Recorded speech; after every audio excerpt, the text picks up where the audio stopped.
nasa linya na ba itong ating makakausap spokesperson po ng DOH? Ukol pa rin po dito sa sinasabi nga na flu-like symptoms na nararanasan ngayon ng karamihan sa mga estudyante. Kaya po maraming mga eskwelahan ang nagsuspinde ng klase.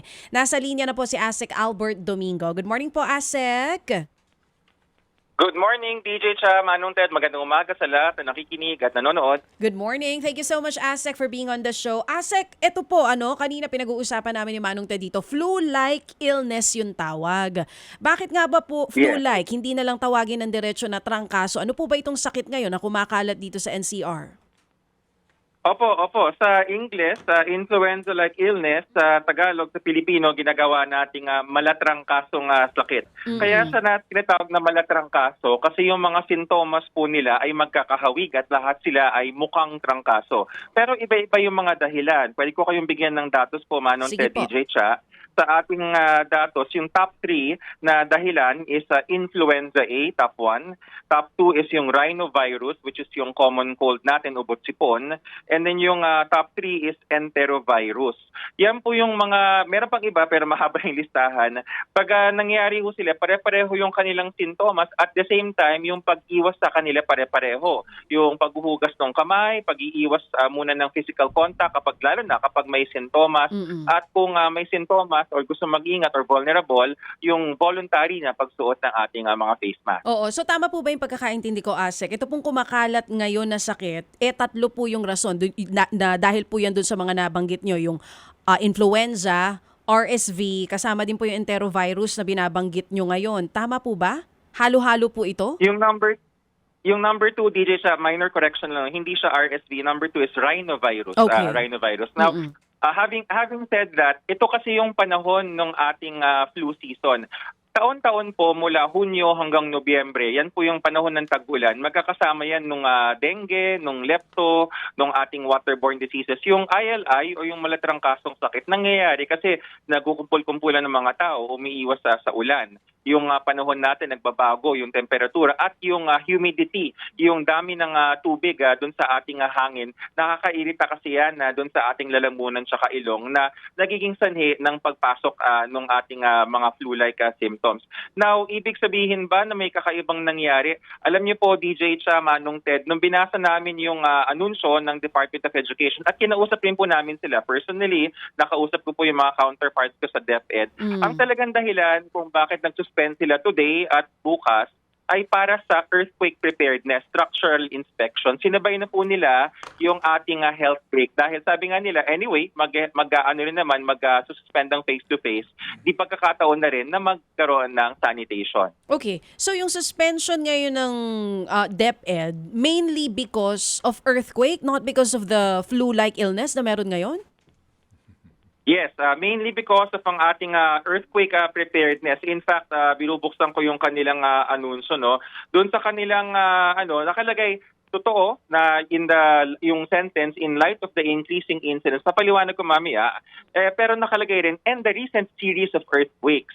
So talagang structural security. Nasa first paragraph nakatingin ako Yun talaga. Tapos pinagsama-sama nila disinfection, sanitation, building inspection. Now, having said that, DJ Cha, yung bilang ng influenza-like illnesses or malatrangkasong sakit sa buong bansa, bumaba pa nga siya ng 8%.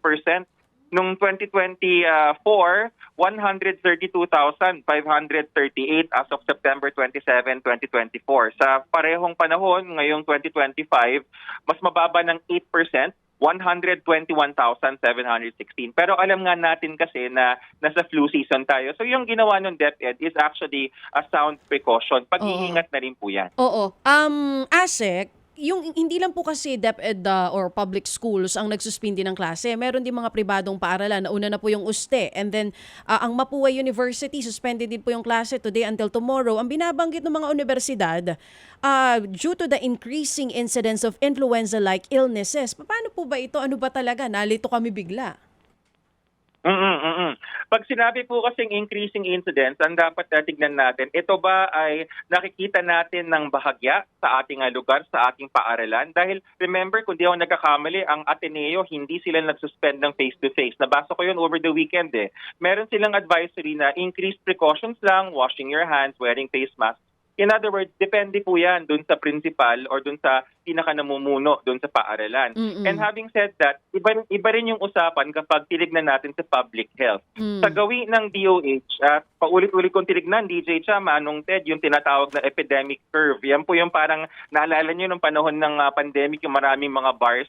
Lahat ng mga rehiyon meron kami. Yung nakita ko sa NCR, hindi ho talaga tumataas. No, at least for now, at laging caution namin. Kasi nga, flu season, pwede pang tumaas. So yung ginawa ng DepEd is only a precaution at talagang para sa earthquake. Oo, maging nung ibang private schools, precaution lang iyon. So, walang outbreak pagdating sa flu-like illnesses dito sa Pilipinas kasi kaliwat kanan nga po yung suspension ng mga klase. Walang dapat ikabahala. Wala po. Sa katunayan nga po, maliban sa walang outbreak, walang emergency or anything alarming, yung pong ginawa nilang suspension of face-to-face, nakakatulong rin yan sa at least dalawa pang sakit. Halimbawa, yung hand, foot, and mouth disease. Mabilis rin kasi makahawa yan sa mga eskwelahan eh. Tsaka yung isa pang sakit na gusto kong banggitin, dengue. Ngayon yung pinaka-perfect na pagkakataon para magtaob, taktak, tuyo at takip doon sa mga eskwelahan. Dahil anyway, habang walang estudyante, tignan natin yung mga pinag-ipunan ng tubig para wag tumaas yung dengue. Which by the way, hindi rin namin nakikita ng pagtaas so far. Oo, ASEC, kung sinasabi niyo po na sa NCR, bumababa yung influenza-like na mga kaso o yung trangkaso at ubo at sipon, sa iba po bang mga rehiyon, aside from NCR or even mga probinsya, may tinitignan po ba tayo kung merong mga tumataas na bilang ng influenza-like illnesses? Opo, for clarity, minor correction lang. Hindi naman sa bumababa yung sa NCR, pero hindi siya tumataas. In other words, flat siya. Okay. Ganun pa rin. Alright. Pero to answer the question, maganda yung tanong mo, DJ Cha. No? Meron tayong mga rehiyon na tinitignan. Again, hindi ho ito alarma ha. Ibig sabihin lang po nakabantay si Department of Health. Si Region 1, Ilocos, Region 2, Cagayan Valley, Region 4A, Calabarzon, tsaka Region 4B, Mimaropa. Doon po, pag nakita natin, sabi namin, oy, mukhang tumataas yung mga kaso dito. Pero kung titingnan nyo po, hindi sila nag-suspend ng classes, increased precautions po talaga. Kaya talagang by looking at the advisory, at talagang ito yung sinabi sa akin ng DepEd kagabi, kausap ko yung ASEC nila, it really is the earthquake preparedness. Kaya they had to suspend in NCR kasi yung big one ang pinaka-inaantay na it's not a matter of if but when dito sa NCR. Pero ASEC, dapat klinaro nila yun dun sa nilabas po nila na memorandum. Hindi po ba? Kasi nakalagay po doon talagang sa pagtaas ng mga kaso. Basahin ko po sa inyo ha, yung exact na inilabas po nitong DepEd. Kasi hindi tugma dun sa naging, dun po sa naging usapan ninyo kung sino man pong ASEC. Iyan, ang sinasabi dito, in light of the increasing incidence of influenza-like illnesses. Yun po ang sinasabi dito. Hinahanap ko kung may kasama rin po doon na nabanggit na titignan yung structural security ng lahat ng pampublikong paaralan. Pero para hindi ma-alarm sana yung mga magulang, sana sinabi na ang dahilan is because of the earthquake, hindi dahil tumataas yung kaso.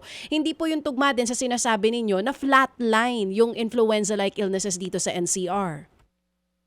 Opo, tama po yun, DJ Cha, at natutuwa ako na na-appreciate mo yung nuances, no? Kaya nga dun sa usapan namin kagabi, sabi namin, ay alam niyo po, DepEd, mas maganda kapag meron po tayong mga ganitong anunsyo na pangkalusugan nang gagaling po sa Department of Health. Tama. Dahil yung datos po, pwede nating i-match. Kasi nga, nami-misinterpret Akala tuloy ng marami is may ongoing. In fact, ito na naman, sabi nga namin, kawawa naman tayo no post-traumatic stress disorder. Kasi may nakikita na ako mga post DJ Cha na parang magla-lockdown na ba uli? Answer is Yun no. na nga, Magre-require ba ng face mask? Alam ko na yung mga questions Magre-require ba ng face mask? The answer is no. Meron bang bagong virus? The answer is no. Yan. So at least malinaw po ngayon walang dapat ikabahala ang mga magulang. Ang suspension ay para i-check po yung integrity ng mga school buildings natin. Sasama na rin yung disinfectant kasi nga hindi man tumataas pero may mga kaso ngayon nitong mga trangkaso, ubo at sipon. Iba pang tanong, ASEC, meron bang posibilidad kung sakali kanina may mga nabanggit po kayong regions na hindi tumataas pero binabantayan nyo po. Kapareho din po ba yung mga sakit na nandito sa NCR dun sa mga lugar Ilocos, Cagayan na nabanggit ninyo though wala silang class suspension? Wala po silang class suspension. Nag-iiba-iba lang yung ranking, no, yung binanggit ko mga top 3 kasi depende yan sa sa populasyon eh. Pero most likely pareho lang rin yung dahilan, yung influenza A, yung lalo na yung rhinovirus, common cold yan. Wala talagang hindi yan nakamamatay pero alam natin sipon. Tapos yung ikatlo yung enterovirus. So umiikot-ikot yan sa paligid. Tawag dyan is mga endemic na mga sakit. Pero nakita nyo nga po, hindi sila nagsususpend kasi para sa public health, yung suspension ay talagang pag sobrang taas na ng numbers. So dun nga ho sa kabilang himpilan kanina, yung tanong sa akin, ano bang kakaiba? Bakit nag-suspend? At tinuturo nga po namin talaga is with the concurrence of DepEd, it really is the earthquake preparedness structural inspection. Pero hindi po yung ating influenza-like illness ang dahilan ng suspension. Meron po bang recommendation ng DOH for flu vaccinations para po sa mga estudyante natin? O medyo late na yan? Usually ginagawa po kasi yan first quarter ng taon bago pumasok yung tag-ulan. Hindi naman late, pwede naman humabol, lalo na dun sa mga LGU na nag-aanunsyo. No? May mga makikita ka mga LGU na available yung influenza. Pero vaccine, hindi yung sakit syempre. Pero ibig sabihin ko po is kahit tayo ay titingnan na sa tamang pagkain, sa ehersisyo, sa disiplina, yung wag magpuyat, doon natin makukuha kasi ultimately yung immune system natin, hindi kailangan bumili ng supplements. Baka mamaya ma-deepfake AI ako na sinasabi ko. Oo. Hindi po kailangan bumili ng supplements. Tamang pagkain, ehersisyo, disiplina sa katawan, panlaban po yan dito sa ating mga sakit tulad ng malatrangkasong sakit. Kumbaga, hindi dapat kabahan yung hindi mga nakapag-flu vaccine ngayong taon. Mas matindi pa rin at magandang panlaban yung ehersisyo, tamang pagkain at maayos po na pahinga. Pero, Asek, Yes. kamustahin ko na rin yung lagay po ng mga gamot natin, lalo pa uso po ngayon yung flu sa mga health centers natin. Sapat naman po ba ito kung sakali man? Opo, at thank you na paalala mo sa akin na DJ Cha, no. Ito rin yung pagkakataon para yung yakap, no. Lagi naririnig natin yung PhilHealth yakap. Alam niyo po, perfect timing. Kung gusto ho natin masigurado at baka meron silang mga available na gamot kasi meron silang available na mga gamot, magparehistro po at magpatingin na konsulta hindi dahil sa may sakit, preventive health po doon sa ating mga health centers. Sa mga naka-download na ng eGov.ph app, mahahanap niyo po yung pinakamalapit na yakap center sa inyong lugar at pwede kayong magpatala sa kanila. At pwede nyo itanong to, sabihin nyo na, meron po ba kayo dyang mga preventive medicines or baka meron kayong bakuna, pwede nyo itanong sa kanila. At libre po yan sa mga health centers natin, hindi po ba? Ay, thank you sa follow-up. Yes, libre siya. O nga, baka isipin nila may consultation. Correct, Libre ho correct. ito at karapatan ito ng bawat Pilipino. PhilHealth yakap po dun sa ating mga health centers. At last na lang po, bago ko ibigay kay Manong Ted dito. Ba't may mga... Ang dami kong mga tanong. Sir, last na lang po kasi may mga kumakalat na post ngayon. May mga kumakalat. Oo. O sige, hindi pa last. Ito. May mga kumakalat lang na post online ngayon yung bang nagbibigay nga ng worry no sa mga kapatid natin. Ito pong nangyayari ngayon ay walang kinalaman sa COVID. Para lang malinaw. Ay, wala po. Sa katunayan, buti na tanong mo yun, DJ Chano, kasi yung kaninang talaan, yung sinabi kong top 1, top 2, top 3, binibilang ko na 1, 2, 3, 4, 5, 6, 7, 8, 9, 10. Nasa top 10, napakababang top 10 yung ating SARS-CoV-2 virus. Ibig sabihin, hindi na ho talaga tayo nakaka-pick up ng ating COVID-19 at napakahina na po niya sa ngayon. Kasama na ho niya at mas nangunguna pa yung ibang mga dahilan sa malatrangkasong sakit. Malinaw. Oo. Last na yon. Sa akin kasi okay lang ako. Kasi ang itatanong ko kay Maif ba itatanong mo? Kay Asek ay ibang sakit. Oo. Ano? Ito yung sakit ng pagwawalda sa pera ng Teka bayan. lang. Ikaw talaga. Na Sige. walang tigil. Nagsabi po ang kagawaran Asek na maglalabas kayo this week nung talagang listahan nitong mga Health Facilities Enhancement Program buildings na itinayo under DOH nga po ito na budget na hindi napapakinabangan. Yes. This week po, when will that be, sir? Manong Ted, hindi ko nakalimutan yung promise ko sa inyo, di ba? Yung barangay health centers, saka yung mga dental vans. O, di ba? Naalala ko. At, pero alam nyo, sa dami kasi ng infrastructure at nakita namin na sila Senator Win ay tumutok na dun sa Super Health Center. Dun namin sinimulan. So, sunod-sunod po yan. Yung listahan, bago bago ang dami kasi nangyayari. Bago lumindol dun sa Davao Oriental, nagmi-meeting na kami Meron na kaming talaan. Yung numbers, Manong Ted, talagang paulit-ulit namin bine-verify, pati yung listahan kung sino yung contractor. Pwede ko kayong bigyan ng preview. Ito preview to, no? Nandun ngayon sa Davao Oriental, baka naglanding na sila SecTed kasi mag-i-inspect sila. Yung Super Health Center na malapit dun sa Manay District Hospital na siyang nagka-problema, nag-iba or hindi na functional dahil sa lindol, yung sa Saklolo sa kanila is isang super health center na 1 taon nang hindi ginagamit. Ngayon lang siya magagamit dahil nagpadala ng team ang Department of Health mula sa Southern Philippines Medical Center. Kaya napaandar siya bilang temporary na dadalhan ng pasyente. Mabuti nilang may ganyan. So, linilista namin yung mga ganun na, teka muna, bakit hindi nagagamit ng 1 year na mula nung na-inaugurate sila? Yan yung listahan na goal naming ilabas this week. Humihingi lang kami ng paumanhin kung madelay ng konti kasi sunod-sunod ho yung ating mga dilubyo at nagre-respond tayo. Pero Manong Ted, I assure you, we are on it. Okay, sige po. So, pero tama ho yung naibalita last week na doon sa 600, may lumalabas po doon na 400 ang hindi po okupado? Opo, tama po yan. No? Siguro, actually, tumaas na nga yung total number. No? Ang rough estimate namin, nasa mga 30% no, yung nakikita natin na mga, yun lang ang umaandar. 30% lang yung umaandar. Yung 70%, ang tawag namin doon na construction completed but not operational.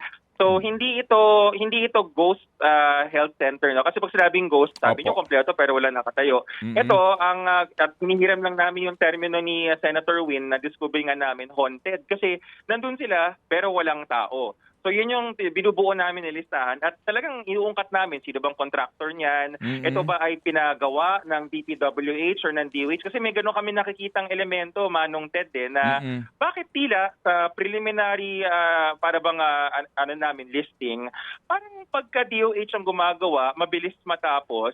Hindi pa huto conclusive pero pag DPWH, parang either matagal ma-complete or hindi nagiging operational. Pero subject to validation po in our ongoing investigation.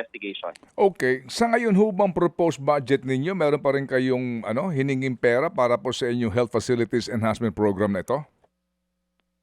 Meron po, Manong Ted, pero sabi nga namin, wini-welcome namin ang anumang mga puna or observations kasi nung ginawa po itong NEP, yan yung tinatawag yun, National Expenditure Program nung simula ng taon, lista-listahan lang po yan, tinanggap namin mula sa ating mga field offices.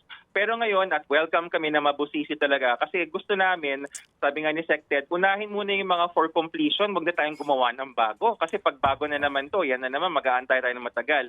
Yung for completion, number 1, number 2, yung walang equipment.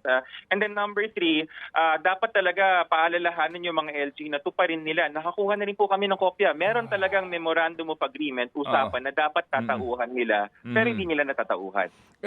Kami nga po yung nagtataka, bakit nga ba hingi ng dagdag na pondo para magtayo ng mga health facilities na hindi mo pa natatauhan yung mga existing, 'di ba? So sa ngayon po, yung kakulangan dito po sa mga tatao, sa mga natayo na ng mga health facilities na ito, ano 'yan?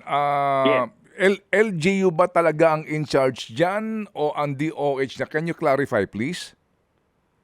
Opo, LGU po, Manong Ted, sa ating Local Government Code, Republic Act 7160. Ang primary care, ang tungkulin po ay nasa ating mga local government unit. Dapat po malalaking ospital lamang, yung mga referral hospital, yun lang dapat ang tinitingnan ng DOH. Ngunit at yan ay in-echo pa natin dahil meron talagang kasulatan, Memorandum of Agreement, na bago ikaw ay patayuan ng isang super health center, kayo pong LGU ay nangangako, nakapirma sa kontrata na tatauhan ninyo. Now, yung nakita namin, yun nga po, 30% lamang yung tumupad dun sa usapan na kompleto at may tao. Yung 70% mukhang hindi namin alam ang dahilan kung bakit hindi natatauhan. Yun yung mga tinitignan namin ngayon. At isasama namin yung mga dahilan dun sa listahan na balak i-release ni Secretary Erbosa. Okay, lahat po ito ng mga health facilities na ito ay DPWH ang nangontrata? Hindi po, yan po ang interesting, Manong Ted, no? At bilang mga scientifico rin kami, we go by the data. Meron kaming mga bilang, no? parang again, this is all preliminary, subject to verification. Tila kapag ang implementing unit ang nagpo-procure is DOH, tila nakukumpleto kaagad at natatauhan. Pagka DPWH, may nakikita kaming preliminary findings na bakit parang iba yung cost dun sa plant cost, parang tumataas ng konti. I don't have the numbers with me now, pero may initial indication yan. At ikalawa ay hindi natatapos. And to clarify, this was before Secretary Vince Dizon sat as a DPWH. So ito po ngayon na mga health facilities po na sinasabi na walang tao, who is the accountable officer? Sino po nagre-receive niyan? Kasi dapat yung building na yan, kapag natapos na, Yes. may tatanggap para sa accountability. Local government unit, Manong Ted, may turnover po yan. No? Marami nga ho nakikitang pictures. Pag na-search nyo sa Google, parang Super Health Center turnover. So documented lagi yung turnover sa ating mga local government units. Sila po yung accountable officer. Pero ayaw nga nating manisis, sabi nga namin ni Sec Ted, sige, panda rin na lang natin. Nandyan na rin naman. Kung gusto ninyo, pwede nyo i-donate pabalik sa DOH or USUFRAC para pwede namin yung gawing isang bukas center na kami na yung magpapatao para umandar na lang kasi nandyan na sila. Alright, sige po. Pero again, sa proposed ninyo na 2026 budget, meron pa ring HFEP provision sa ngayon ho ba? Ano pang napag-usapan nyo in the lower house? Wala na. Opo, meron pa rin yung detalye, Manong Ted, di ko hawak ngayon. No? Pero I remember na meron pa rin pong HFEP, yung Health Facilities Enhancement Program. At ang magiging priority lang po is completion, yung pagbili ng equipment, at kung yung number 3 na priority, non-budgetary, is yung paalalahanan, yung mga napagawan na LGU, natauhan naman nila. At kung di nila natauhan, ay kung willing silang ibalik na ito sa DOH para kami na yung magtatao. Opo, sige po. Completion, wala na pong new construction. Yun po yung plano, Manong Ted, no? At nasa gitna pa lang tayo ng budget process. I'm sure meron pong makikita dyan ng mga nakalista na parang for new. Ang polisiya po, ang direktiba ni Secretary Ted, dapat wala na. So we are willing very much na tanggalin po yan kung tatanggalin dahil again, remember, this list was prepared nung early part ng taon na ito na hindi pa namin pinapansin masyado yung detalye dahil sabi nga namin, nagtiwala kami na ito yung sinabit sa amin. Ngayong nagkasilipan at sinisilip talaga namin na parang, teka muna, bakit ganito yung nangyayari? Kaya baguhin natin yung listahan. Again, only for completion, for equipment, and for staffing. Magkano po ang total budget dito, more or less, kapag, di ba, iba-iba ang halaga niyan. Merong 3 million, may 5 million. Kapag super health center something, 5 million, ho, di ba? Ang isa? Yes, yes. Actually, alam mo, Manong Ted, kasama na rin yan dahil alala ko nung huling interview natin talagang binutingting namin. Yun pong mga super health centers, apparently mas mataas sa 5 million, 6 or 7 yata or something. Tas May meron 5, yung small, 8, and 10 million. medium, large. Go ahead. Yeah. Nakita rin namin yan. May small, medium, large. So, above 5 million po sila.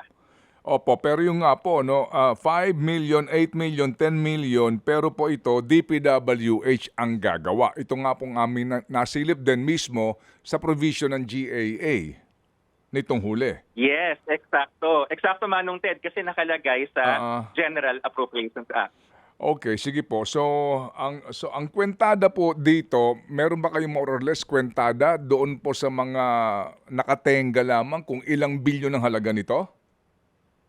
Yan po yung binubuo naming listahan, Manong Ted. So hindi ko pa nakukuha yung total, lalo na yung kwentada sa amounts. No? Kasi sa ngayon, sinimulan muna namin nun sa mga bilang. Pero again, dapat nga magmi-meeting today or tomorrow kasama po namin yung mga may hawak ng data. Para sabi namin, teka muna ha, lahat na ng mga findings ilabas na natin dahil ngayon na yung panahon para ayusin ang ating mga listahan para talagang siguraduhin na makumpleto ito, ma-equip at magkaroon ng tao. Okay. Again, it's about 400 ang mga wala pang tao, no? Just to confirm it again, 400, tama? Manong Ted, yun po yung initial findings namin, no. Okay. 400 yung walang tao, 200 yung meron. Pero again, as I speak, hindi ko muna ma-release yung number, Manong Opo, Ted, kasi sige. subject to validation. Lumampas na po kami sa 600 eh. Mm-mm, So above okay. 600 na po kami, pero yung proportion baga, yung 30% mukhang consistent. Nasa ganong mga lugar, yung 30% more or less yung umaandar, 70% yung ating mga haunted or yung mga tinatawag na white elephant. Okay, sige po. Salamat po na marami, Asek, sa inyo pong informasyon at muli kaming tatawag ho kapag meron na ho kayong datos dito po sa inyong pinapangako na pagkaklaro po sa lahat ng usapin sa pagkikwenta nga po nitong mga proyekto under DOH. Salamat po, Asek. You're always welcome, Manong Ted and DJ Chacha. Magandang umaga. Thank you very much. Mga kapatid, brothers and sisters, saan ka pa? Dito na tayo sa totoo. Dito na tayo sa True FM. Mga kapatid, mag-subscribe and follow po kayo sa social media accounts ng True Network PH. Yan po kami, hanapin nyo lang True Network PH, Facebook, Instagram, YouTube, TikTok, and podcast. Mapa Apple or Spotify man yan, mahahanap nyo kami. Lahat ng mga napapanood at napapakinggan nyo po sa programa, nasa social media accounts namin yan. So paano mga kapatid? See you sa social media!